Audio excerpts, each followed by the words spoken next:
Dans cette seconde partie sur les formes indéterminées de type 0 sur 0, nous allons appliquer à nouveau la méthode basée sur la reconnaissance du taux d'accroissement pour déterminer 3 nouvelles limites. Comme nous l'avons vu avec la limite de sinus x sur x en 0, en faisant apparaître un taux d'accroissement, on peut déterminer aussi ces 3 limites de cours. Alors, on va d'abord s'assurer que c'est une forme indéterminée du type 0 sur 0, puisque quand x tend vers 0, cos de 0 vaut 1, donc 1 moins 1, 0, 0 sur 0. On a bien une FI du même type que sinus x sur x en 0. Ensuite, comment on fait apparaître un taux d'accroissement? Tout simplement, on remarque que 1 c'est cos de 0. Donc on fait apparaître le taux d'accroissement du cosinus en 0. On lui associe une fonction g, comme précédemment. Cette fonction cosinus, on la connaît, elle est dérivable sur r, donc dérivable en 0. On reconnaît le taux d'accroissement, la fonction cosinus est dérivable en 0.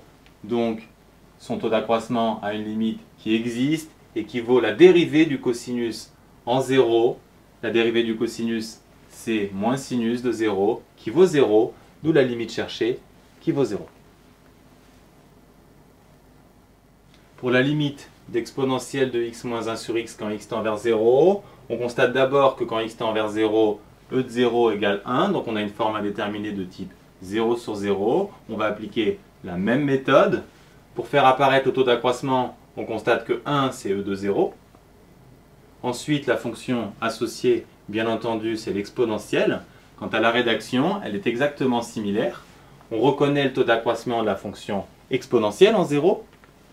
Or, la fonction exponentielle est dérivable en 0, donc la limite de son taux d'accroissement en 0 existe et vaut sa dérivée en 0. La dérivée de l'exponentielle, c'est elle-même, et l'exponentielle en 0 vaut 1, d'où le résultat suivant. Enfin, pour finir, peut-être la plus impressionnante de ces 4 formes indéterminées, ln de x plus 1 sur x. On s'assure d'abord que c'est une forme indéterminée du type 0 sur 0.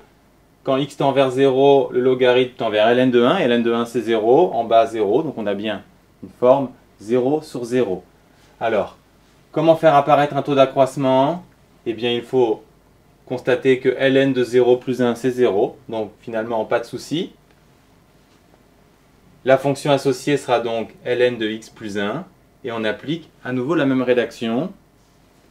On obtient au final la dérivée de ln de x plus 1, qui vaut 1 sur 0 plus 1, et donc la limite cherchée vaut 1. Si l'on se souvient de la limite de sinus x sur x, on a ainsi démontré avec cette méthode 4 limites. Bonne nouvelle, vous n'êtes pas obligé de reprendre à chaque fois la démonstration, car ce sont des résultats de cours. Par contre, évidemment, il faut les connaître.